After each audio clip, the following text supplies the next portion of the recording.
¿Cómo es posible que millones de europeos vieran a los judíos de forma tan demoníaca y estuvieran dispuestos a masacrar a niños pequeños y ancianos? Por eso creo que recae sobre la Iglesia una enorme responsabilidad. Los nazis estaban aquí, en Roma, a las puertas de su palacio. Él estaba preso en el Vaticano. El Papa se convirtió en un símbolo de una prueba moral para la Iglesia Católica durante la Segunda Guerra Mundial.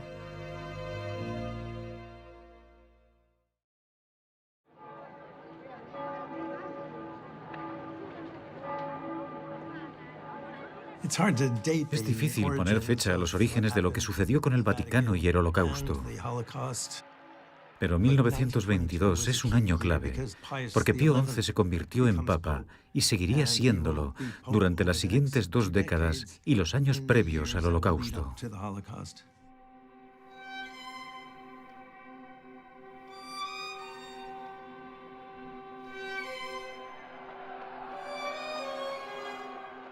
En Italia, el movimiento fascista estaba ganando terreno y más tarde ese mismo año, Benito Mussolini llegaría al poder.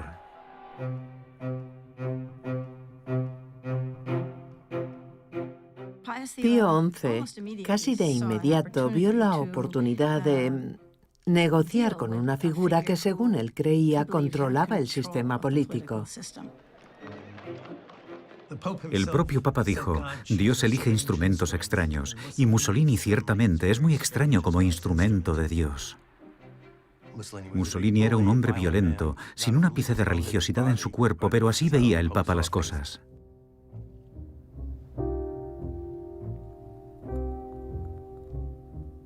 Los dos trabajaron juntos para alcanzar finalmente en 1929 un concordato que fue muy importante para cambiar el curso de las relaciones entre el Vaticano e Italia.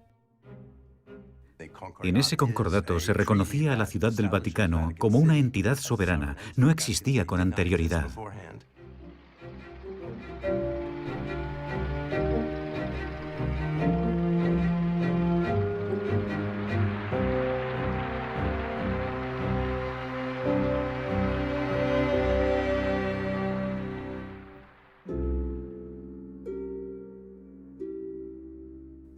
El Papa Pío XI nombró a un nuevo secretario de Estado, Eugenio Pacelli, que era el número 2 en el Vaticano después del Papa.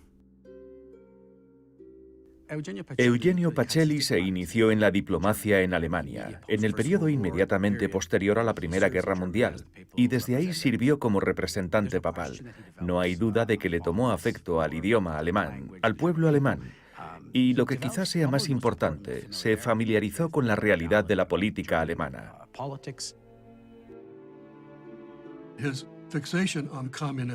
Su obsesión por el comunismo se remontaba a los inicios de su carrera, cuando los comunistas intentaron tomaron Múnich. En aquel momento su vida estuvo amenazada.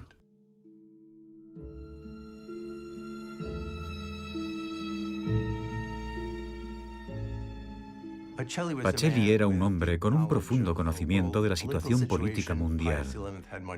Pío XI era mucho menos sofisticado. Cuando sentía que los valores de la Iglesia estaban amenazados, podía estallar, mientras que Pacelli tenía un gran control sobre sí mismo.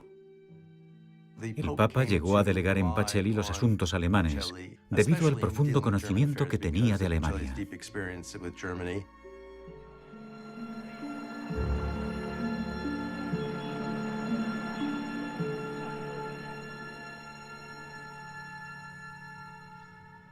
Cuando el voto por Adolf Hitler aumentó, Pacelli empezó a recibir cartas de católicos alemanes que decían: «Quiero ser católico y quiero ser nazi.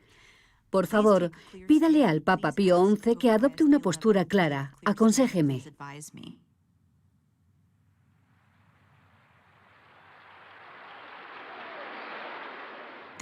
Existen documentos internos fascinantes entre Pacelli, como secretario de Estado, y los obispos alemanes tratando ese tema. ¿Nos arriesgamos a apartar a los católicos que quieren permanecer en la Iglesia y se sienten atraídos por el nazismo? ¿Cómo lo manejamos?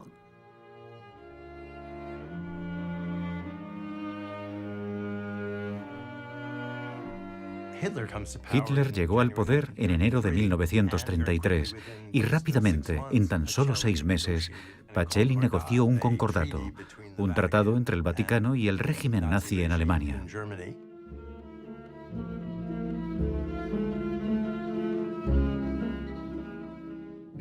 Aunque fuera roto, incluso antes de que se firmara, ellos pensaban que era lo correcto. No sentía simpatía por el nacionalsocialismo, pero a Pacelli le preocupaba que si el Papa hacía algo que pudiera molestar a Hitler, pusiera en peligro algunos de los privilegios que la Iglesia Católica Romana tenía en Alemania.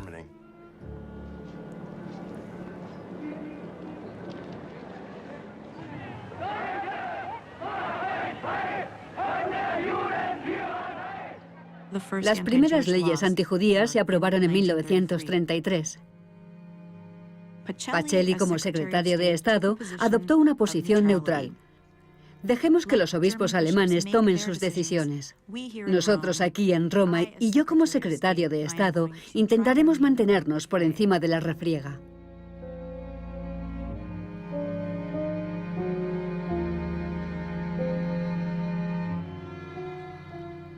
En la Alemania nazi no solo eran perseguidos los judíos, eran asesinados. Sí, pero también la Iglesia Católica era perseguida.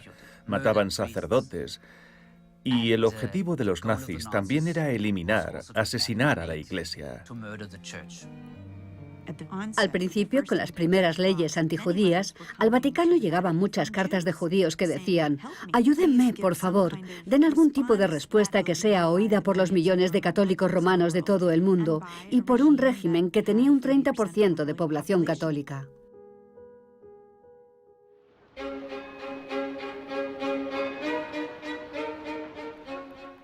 A medida que Estados Unidos ascendía a primera potencia mundial, también lo hacían los católicos estadounidenses, y fue un ascenso extraordinario. A mediados de la década de 1930, los católicos sumaban la quinta parte de la población de Estados Unidos. En el siglo XIX y a comienzos del XX, los católicos eran despreciados e incluso perseguidos. Roosevelt conectó con esa población, hablaba de las necesidades de los católicos inmigrantes y de las etnias católicas de la época. Antes los republicanos y los demócratas los ignoraban. El cardenal Pacelli, que entonces era secretario de Estado, visitó Estados Unidos. El propósito de su visita era conocer a Roosevelt, mientras Pacelli recorrió el país. De hecho, alquilaron un avión para llevarlo a la costa oeste.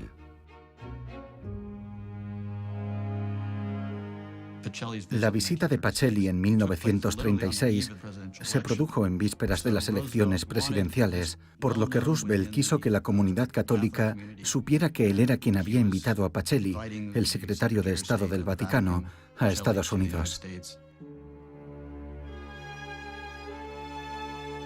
Lo que sucedió, al parecer, fue que el Vaticano y Estados Unidos comenzaron a acercarse más que nunca en toda su historia. Figuras como Joseph Kennedy fueron decisivas para introducir a Pacelli en el mundo de Roosevelt.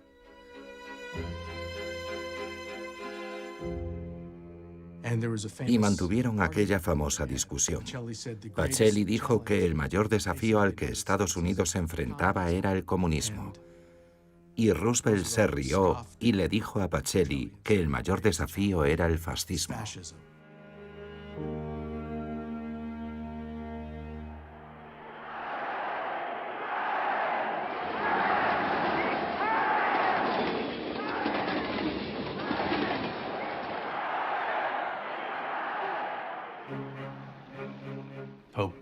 El Papa Pío XI, que consideraba a Hitler un enemigo de la Iglesia Católica, se preocuparía aún más cuando Mussolini recibió a Hitler.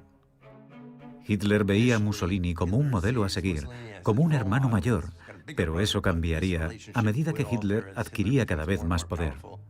Y en 1938, cuando Hitler visitó Roma, el Papa no se quedó en Roma durante la visita, sino que se marchó a su residencia de verano fuera de la ciudad y cerró el Vaticano.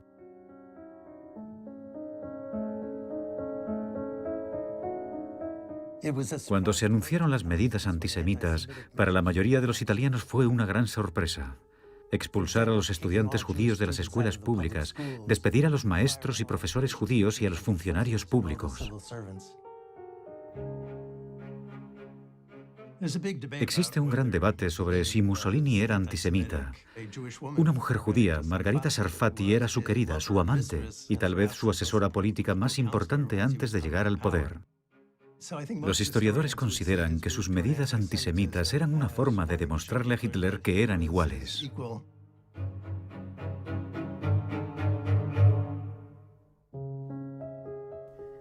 Pío XI empezó a cuestionarse si tenía sentido que el Vaticano continuara normalizando su relación diplomática con el régimen de Hitler y con el de Mussolini. Y existen algunos testimonios muy sinceros entre Pío XI y Pacelli, su secretario de Estado. La respuesta de Pacelli fue típica de Pacelli. Reconocía la preocupación, pero siempre hacía la misma pregunta: ¿cuál es la alternativa? A juicio de Pacelli no existía ninguna alternativa buena a esa relación diplomática, por imperfecta y controvertida que fuera. Pío XI le dijo a un grupo de turistas belgas: el antisemitismo es un movimiento de odio con el que los católicos no debemos tener nada que ver. Espiritualmente, todos somos semitas.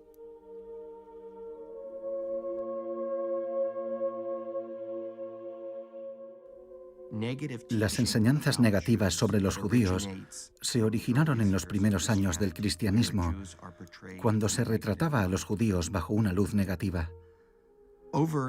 A lo largo de los siglos, los judíos fueron vilipendiados y esa difamación se intensificó. Pío XI sintió la necesidad de adoptar una posición clara denunciando el racismo, el antisemitismo. Creía firmemente que su trabajo no solo era proteger los intereses institucionales de la Iglesia, sino también hablar sobre cuestiones morales importantes.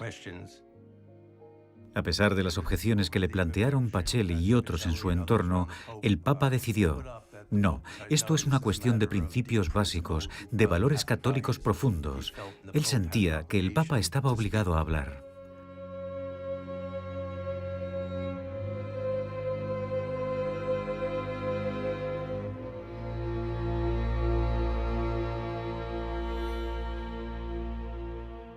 Creo que el Papa Pío XI tenía claro que si intentaba trabajar a través de los canales normales de la Iglesia, fracasaría. Ni siquiera quiso consultarlo con su propio secretario de Estado. Pacelli inicialmente no supo lo que estaba pasando. El Papa Pío XI hizo llamar al Vaticano a quien entonces solo era un jesuita estadounidense desconocido, John Lafarge. John Lafarge provenía de una familia de sangre azul. Estudió en Harvard a finales del siglo XIX, donde se graduó con brillantez, y un día se presentó ante sus padres y les dijo que quería ser sacerdote. Para ellos fue una gran conmoción. Un amigo de la familia, nada menos que el vicepresidente de Estados Unidos en aquel momento, Teddy Roosevelt, intercedió diciéndoles que el muchacho tenía vocación y que debería ser sacerdote, y les convenció para que permitieran que así fuera. Lafarge tuvo su primera gran experiencia como sacerdote en el condado de St. Mary, en Maryland, donde trabajó en una comunidad muy pobre, predominantemente afroamericana. Y aquello cambió totalmente su visión del mundo. Fue testigo del sufrimiento y el racismo que padecían los negros en el condado de St. Mary. Él quería que la Iglesia fuera más activa de lo que nunca había sido en la lucha contra el racismo. Sorprendentemente, eso a su vez hizo que el nombre de Lafarge acabara en el escritorio del Papa Pío XI.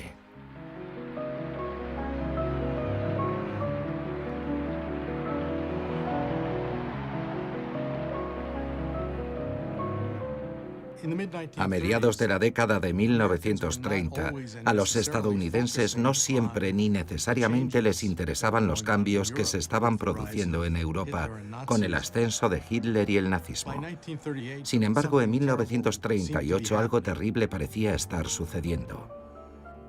y John LaFarge, que era editor asociado de la revista América, viajó a Europa en la primavera de 1938 para tener una idea sobre, como él dijo, si los periódicos lo estaban contando bien.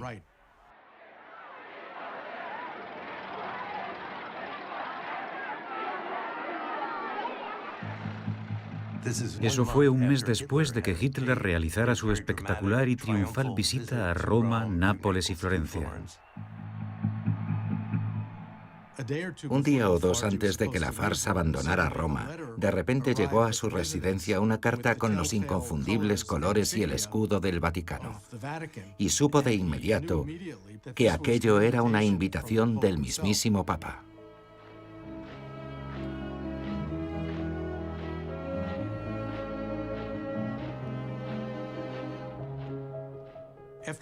Tras una noche de insomnio, LaFarge condujo hasta Castel Gandolfo, un viaje de alrededor de 1 hora y media en coche por caminos sinuosos, y se presentó en el Palacio Papal. Cuando se abrió el ascensor y Pacelli salió, se quedó mirando a LaFarge. No podía saber necesariamente quién era, pero no parecía estar muy contento. Y eso no sería una sorpresa, porque de hecho el Papa había ordenado despejar la sala a propósito para hablar de algo que consideraba altamente secreto.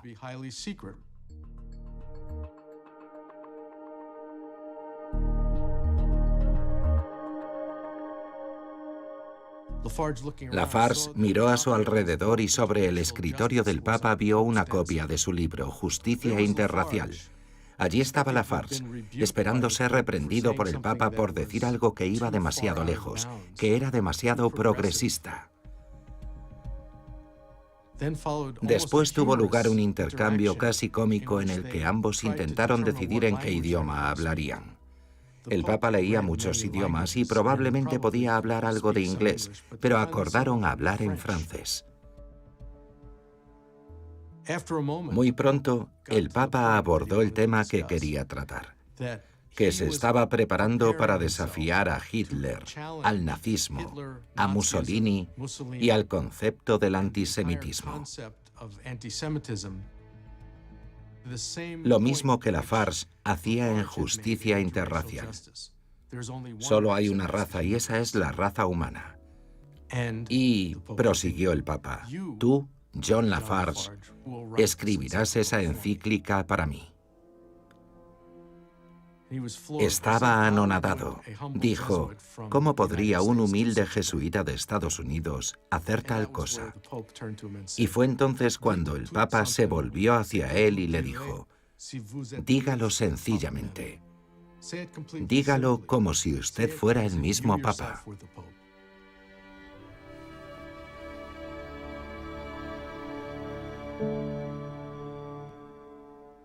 Se suponía que LaFarge debía dejar Roma y volver a casa, así que inmediatamente tuvo que decirle al editor de la revista América que algo había cambiado. Le escribió una larga carta a su jefe. Sinceramente estoy conmocionado. Solo puedo decir que la piedra de Pedro ha caído sobre mi cabeza. Si hubiera podido anticipar un desenlace tan terrible, nada me habría podido persuadir de que viniera a Roma a ver al Papa. No queda nada que pueda hacer, salvo llevarlo a cabo de la mejor manera posible.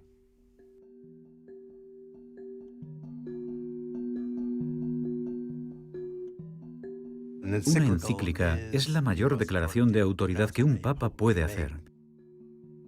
Lamentablemente, Vladimir Ledokovsky, el superior de la orden de los jesuitas en aquel momento, era un virulento antisemita y se sintió muy molesto cuando descubrió que el Papa planeaba una encíclica denunciando el antisemitismo y que el Papa había pedido a un jesuita de su orden, que estaba bajo su autoridad, que la redactara. En el verano de 1938, LaFarge se encontraba en París. Trabajaba a un ritmo febril intentando escribir una encíclica.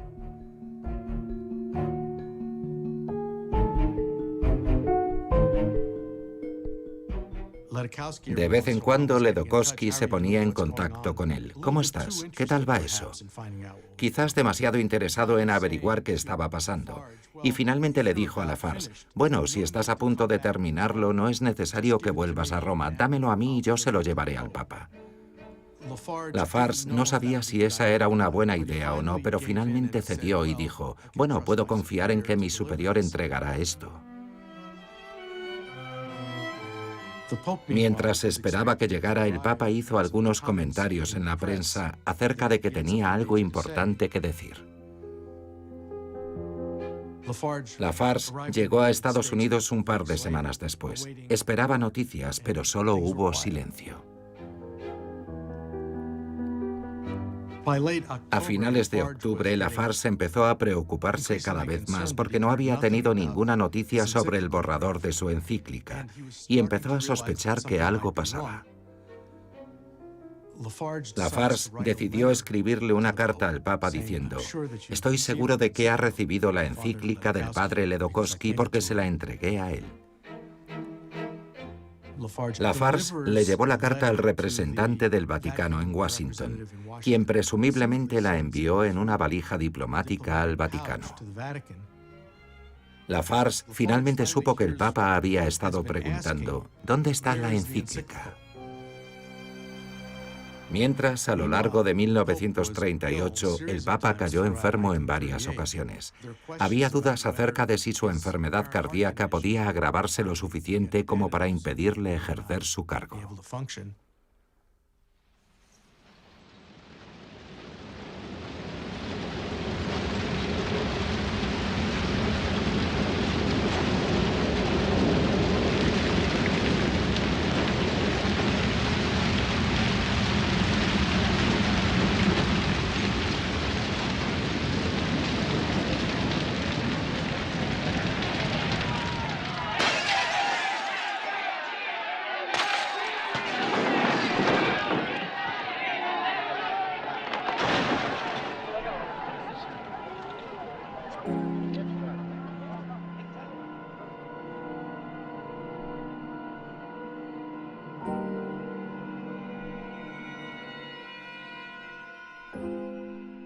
En 1938, en la llamada Noche de los Cristales Rotos, se produjo el saqueo y matanza de los judíos en Alemania. Las tiendas judías fueron destruidas, 30.000 judíos fueron deportados y encerrados en campos de concentración, y los judíos de toda Alemania fueron objeto de agresiones. Está considerado como el comienzo del Holocausto, porque fue la primera vez que se vio una violencia perfectamente orquestada contra los judíos como una minoría elegida en la Alemania nazi bajo Hitler. A Pacelli le pidieron que interviniera y que hiciera una declaración pública. En aquel momento, debido a que Pío XI estaba enfermo, Pacelli tenía un gran poder de decisión y dio instrucciones para que la respuesta fuera que solo podían hacer una declaración neutral sobre todas las víctimas. No podemos hablar en contra del régimen nazi y a favor de los judíos. Él nunca usaría la palabra nazi ni la palabra judío. Sabemos que la encíclica escrita por John Lafarge, el sacerdote jesuita estadounidense, estaba sobre el escritorio del Papa en enero de 1939. Cómo llegó hasta allí y si el Papa la leyó o no, no está del todo claro. Pero sí se sabe, gracias a unos estudiantes que se reunieron con el Papa, que él les dijo que tenía planeado algo importante, un gran cambio, y que vieron que el Papa, a pesar de haber estado enfermo, estaba lleno de energía y de entusiasmo respecto a sus planes. El Papa convocó a todos los obispos italianos en Roma.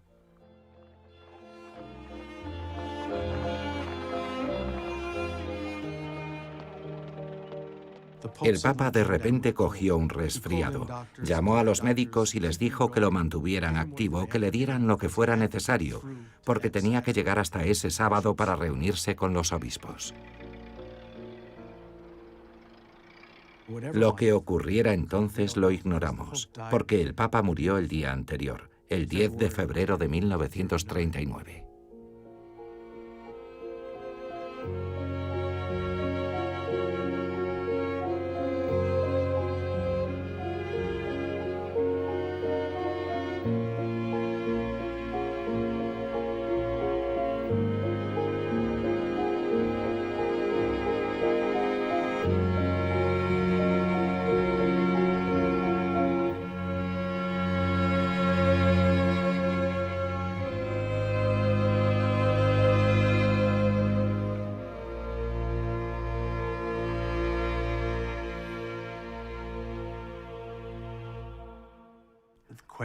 La cuestión de quién sucedería a Pío XI se volvió muy importante para Mussolini y en menor medida para el propio Hitler.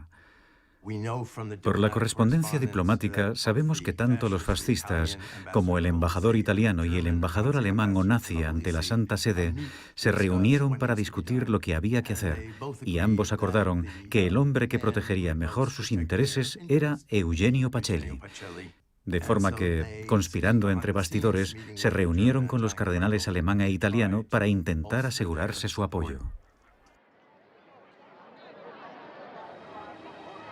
En el exterior de San Pedro de Roma esperan noticias de la elección del Papa. Hombres, mujeres y niños católicos esperan una señal del cónclave. Y de repente, tras la tercera votación, el humo blanco sale de la Capilla Sixtina. El Papa ha sido elegido. ¿Pero quién?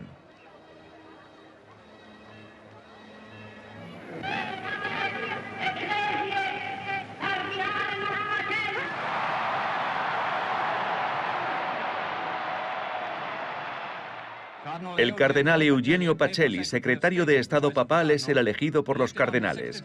Tiene 63 años y ha adoptado el nombre de Pío XII y es probable que continúe la política de Pío XI.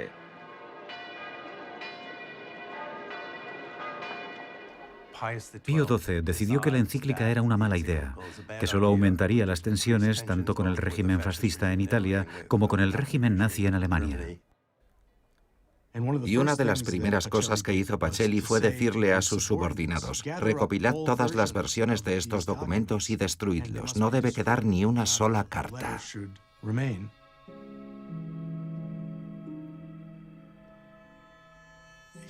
Pío XII se reunió con Ledochowski y le dejó claro que ese borrador de encíclica nunca se conocería como una encíclica, ni sería considerada como tal. Y cuando eso ocurrió, para la Farce quedó claro que ese capítulo de la historia había quedado cerrado y sellado. El intento del Papa Pío XI de desafiar al nazismo, de desafiar al fascismo en Italia y de desafiar al antisemitismo nunca más volvería a suceder de esa forma.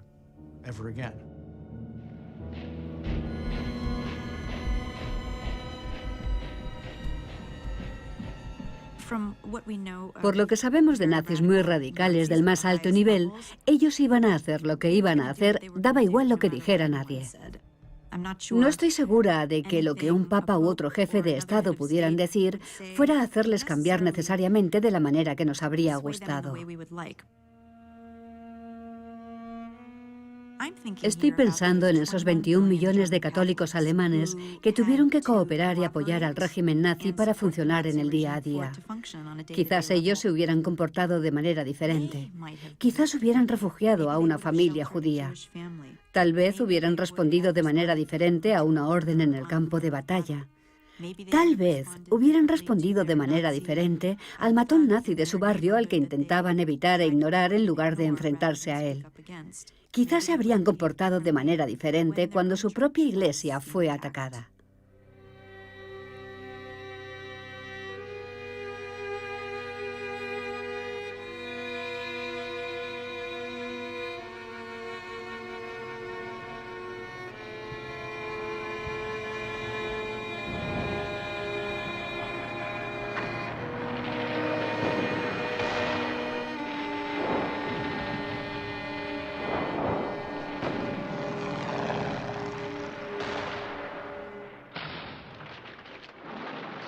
Con todo lo que estaba pasando en Europa, no solo retiramos a nuestro embajador en Alemania, sino que no teníamos a nadie más allí.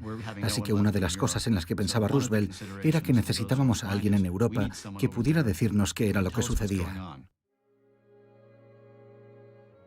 Roosevelt decidió que con Pacelli, un hombre al que había conocido en Estados Unidos, convertido en papa, sería inteligente disponer de una especie de intermediario entre el papa y él. Roosevelt se sentó y escribió una carta manuscrita al Papa. 14 de febrero de 1940. Su Santidad, encomiendo esta misión especial al señor Myron Taylor, quien es un buen amigo mío y a quien tengo la mayor confianza. Me hará feliz saber que él puede ser el canal de comunicación para cualquier punto de vista que usted y yo deseemos intercambiar en aras de la concordia entre los pueblos del mundo. Cordialmente, su amigo Franklin D. Roosevelt.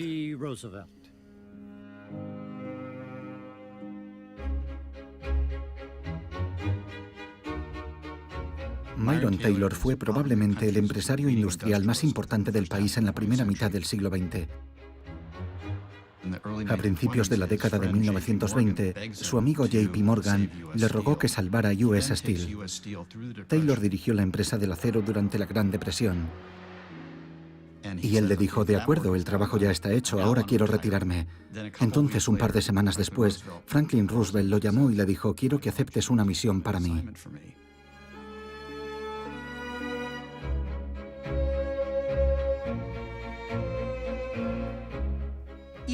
Aunque Myron Taylor no fuera católico, él trataba con el vicario de Cristo como representante del presidente de Estados Unidos. Taylor aportó su discreción a ese proceso diplomático.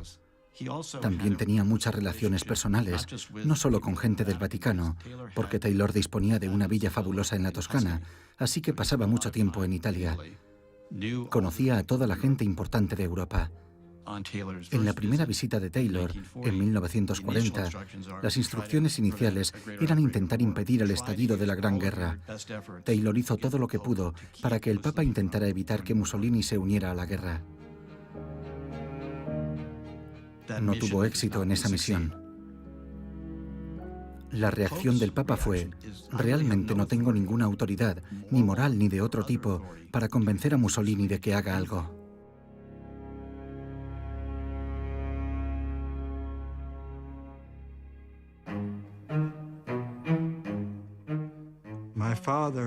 Mi padre tuvo una carrera maravillosa en el servicio exterior.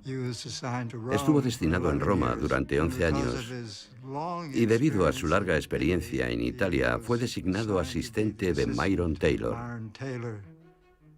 Y ese fue el inicio de su carrera en la Ciudad del Vaticano.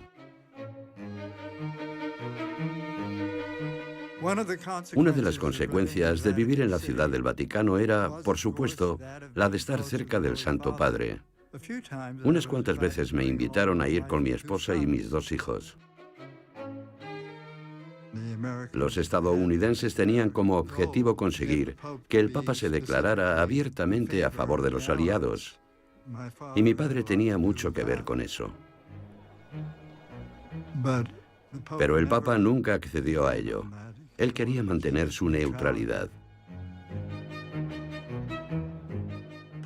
Pío XII no pensaba que los aliados ganarían la Segunda Guerra Mundial. Creía que habría una paz negociada y que después los nazis seguirían en el poder de gran parte de Europa. Nunca habló en contra de los nazis. Esa fue su manera de intentar mantenerse a salvo, de salir incólume.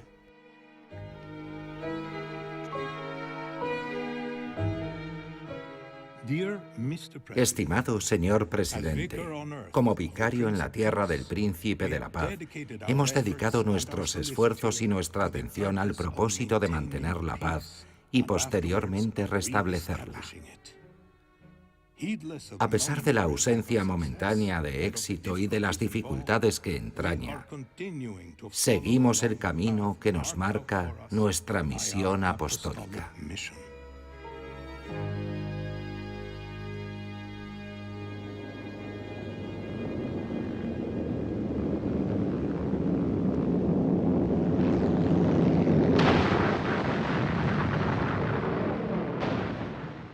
Ocurrió Pearl Harbor. Estados Unidos declaró la guerra a Japón. Italia y los nazis nos declararon la guerra y nos encontramos en guerra con 3 países diferentes. Roosevelt quiso que Taylor volviera al Vaticano de nuevo. Pío XII ansiaba poder mantener su neutralidad durante la guerra y ayudar a negociar la paz. Él creía que esa sería su mayor contribución. Roosevelt envió a Taylor principalmente para convencer al Papa de que no hiciera eso, que no era una buena idea. Me enfrentaba al problema de convencer a la Santa Sede de que Estados Unidos jamás aceptaría una victoria nazi de ningún tipo. Una de las armas con las que Taylor aborda al Papa fue con su conocimiento de la maquinaria de guerra estadounidense. Estamos produciendo 10.000 tanques y otros 10.000 aviones a la semana. Y la cuestión no es si ganaremos la guerra, sino que vamos a aplastar a esta gente con todo el peso del material de guerra que fabricamos. El mundo será un mundo que nosotros lideraremos, porque es imposible que podamos perder.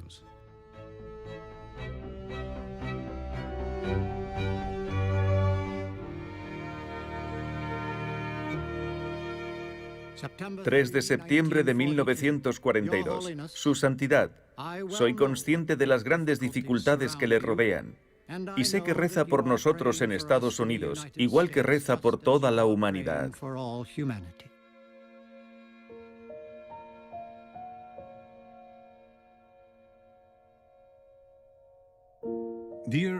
Estimado señor presidente, nuestro corazón está particularmente entristecido por la idea de la masacre y la devastación generalizada que el presente conflicto está dejando a su paso. No hemos cejado y no cejaremos en hacer todo lo posible para aliviar los sufrimientos de los necesitados y en llevar a cabo esta benéfica obra de caridad. Nadie duda apenas sobre si el Papa lo sabía, porque los documentos son bastante claros.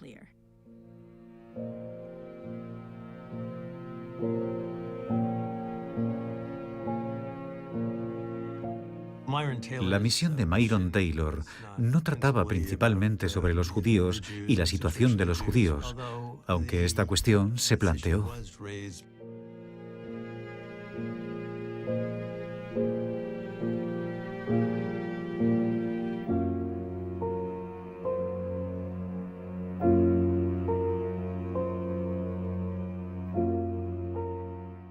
Pío XII disponía de algo parecido a embajadores en muchos países diferentes, incluida Alemania, que enviaban una enorme cantidad de información.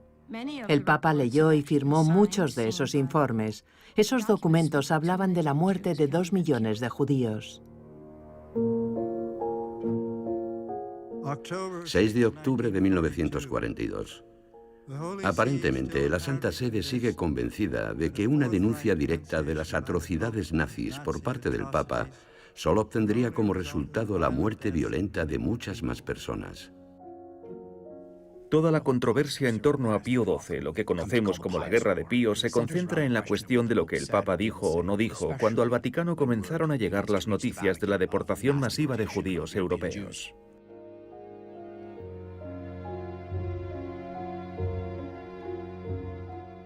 Todos los años el Papa transmitía un mensaje radiofónico con ocasión de la Navidad. Los aliados tenían muchas esperanzas en que Pío XII hiciera una declaración sobre los judíos en su mensaje de Navidad de 1942.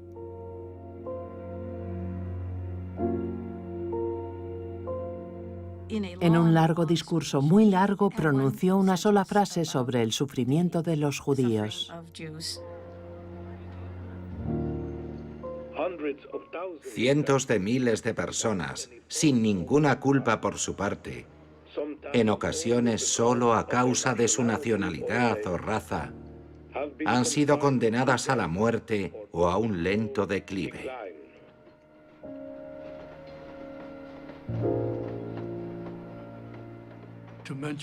Mencionar a Alemania, mencionar explícitamente a los judíos en el mensaje de Navidad de 1942, suponía, en su opinión, correr el riesgo de una ruptura diplomática entre el Vaticano y Alemania, y él nunca haría eso. Él no correría ese riesgo. Durante la Segunda Guerra Mundial, Pío XII lanzó una serie de mensajes sobre la paz mundial, la hermandad y la armonía, todos sentimientos encomiables. Sin embargo, en ninguno de sus mensajes usó nunca la palabra judío, y desde luego nunca habló de la masacre de millones de judíos que él sabía que se estaba produciendo.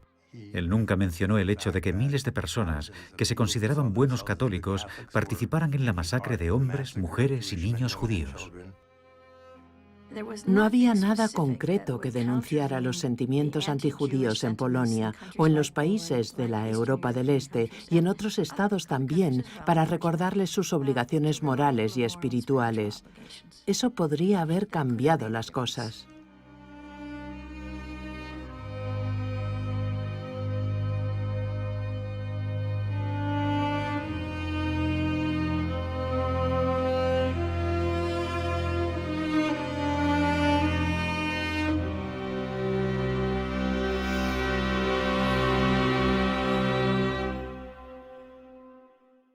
Básicamente, para un niño de 10 años, el Vaticano es muy aburrido. Aunque estés en un lugar que tiene un bonito jardín, no hay otros niños. Así que el entretenimiento lo ponían los bombardeos.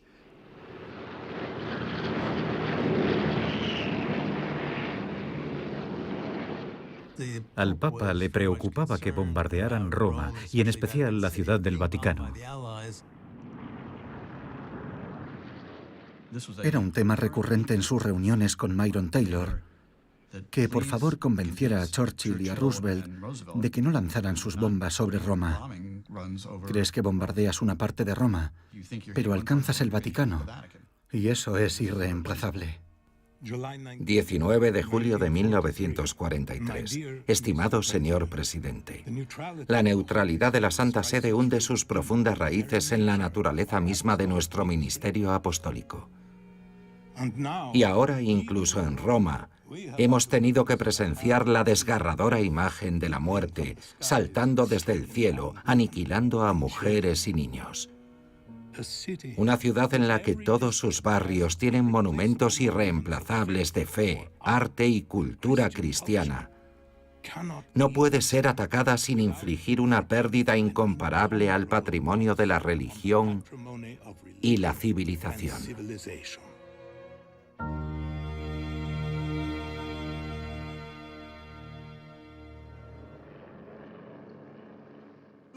Lees todas estas protestas por parte del Vaticano diciendo, no bombardearnos, no bombardearnos.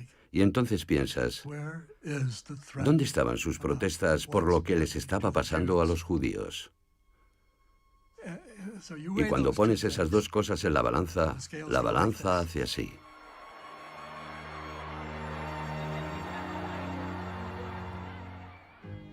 Mussolini fue derrocado en julio de 1943. Los alemanes ocuparon Italia. Italia ya no era un aliado de los alemanes en la guerra, sino un país ocupado. Y hasta entonces, los judíos no habían sido deportados.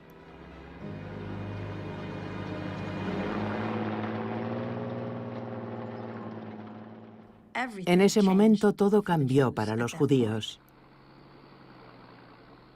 La policía y los funcionarios públicos italianos recibieron la orden de preparar listas de judíos en toda la ciudad de Roma. Todos sospecharon que esas listas se preparaban con un propósito malvado.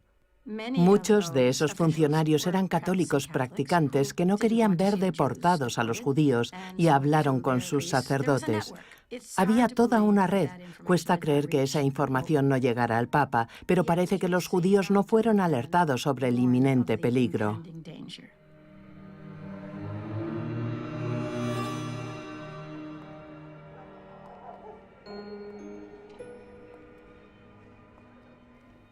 El 16 de octubre de 1943, los judíos fueron sorprendidos en sus hogares y 1.259 personas, hombres, mujeres y niños, fueron arrestados y encarcelados en una instalación militar muy próxima a la ciudad del Vaticano.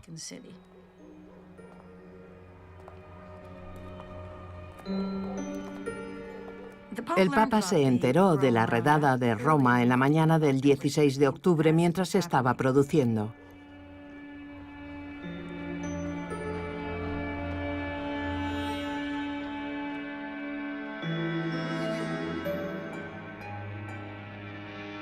El Papa llamó a Mayone, su secretario de Estado, para organizar una reunión con el embajador alemán en la Santa Sede.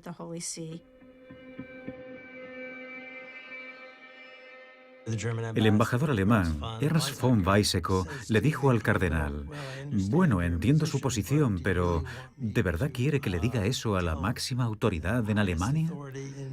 Podría disgustarle mucho que usted protestara por esto». Y el cardenal Maione contestó: «Bueno, no, por favor, no haga eso, lo dejo a su criterio».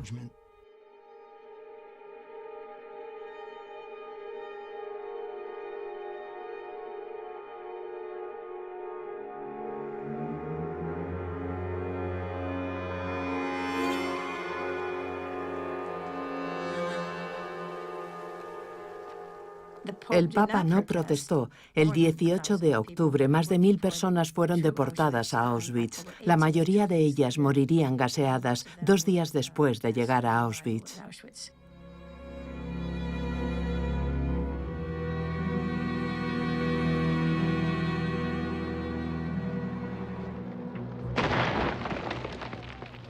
Su Santidad, los soldados de las Naciones Unidas han venido para liberar a Italia del fascismo y de sus tristes símbolos y para expulsar a los opresores nazis que la infestan.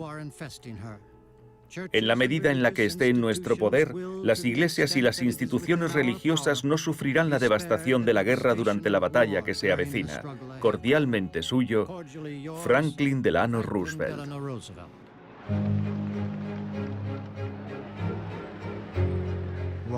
Ver a los estadounidenses y los británicos ascender por Italia para liberar Roma era como esperar que tu equipo ganara. Recuerdo que yo estaba terriblemente impaciente porque tardaban mucho. Mi hermano y yo teníamos cámaras muy buenas que se vendían a precios de ganga debido a la guerra. Nos sentábamos en la pared de nuestra casa y fotografiábamos a los alemanes marchándose. Y era evidente quiénes eran los ganadores y quiénes los perdedores. Los alemanes ni siquiera tenían gasolina suficiente para transportar su artillería, tenían caballos tirando de ella. Cuando los estadounidenses llegaron en sus modernos jeeps y potentes camiones y demás, tenías la sensación de que la guerra no podía durar mucho más tiempo.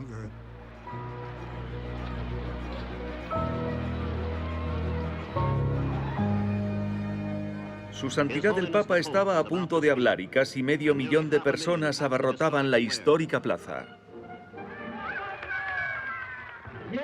Ayer, Roma temblaba por las vidas de sus hijos e hijas, por los incomparables tesoros de la religión y de la cultura. Los ojos que horrorizados veían el terrorífico espectro de la guerra y la inimaginable destrucción, hoy esperan con renovada esperanza y nueva fe su salvación.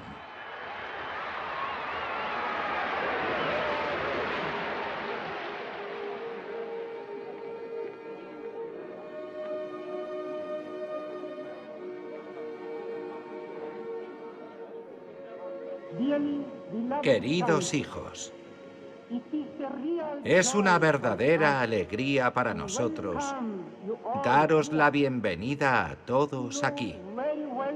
Sabéis muy bien cómo nuestro corazón eterno en ocasiones se ha visto casi abrumado por las penas de nuestros hijos. Vosotros sois esos niños y hemos rezado por vosotros. Incluso aunque nada hubiera sucedido, porque Pío XII de una forma muy valiente, concreta, muy clara, hubiera condenado el Holocausto usando la palabra judío, identificando a los 6 millones que fueron asesinados, ¿qué supondría eso hoy para las relaciones católico-judías? ¿Qué diría eso hoy de la voz moral del papado?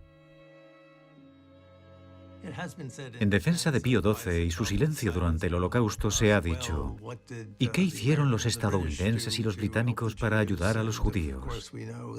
Ya sabemos que en el caso estadounidense el historial es en muchos sentidos bastante vergonzoso, ya que no acogieron a refugiados judíos.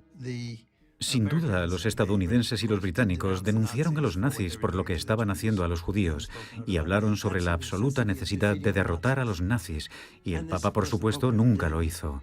El Papa nunca denunció a los nazis por la masacre de los judíos y nunca llamó a derrotarlos. Acabamos de saber mucho más sobre lo que realmente se dijo o no se dijo, lo que realmente se hizo o no se hizo. Y espero que finalmente podamos distanciarnos de esas caricaturas realmente simplistas, ya sea que fuera el Papa de Hitler o un gentil justo. Por eso es importante no demonizarlo, pero canonizarlo literal o figuradamente, eso es otro asunto.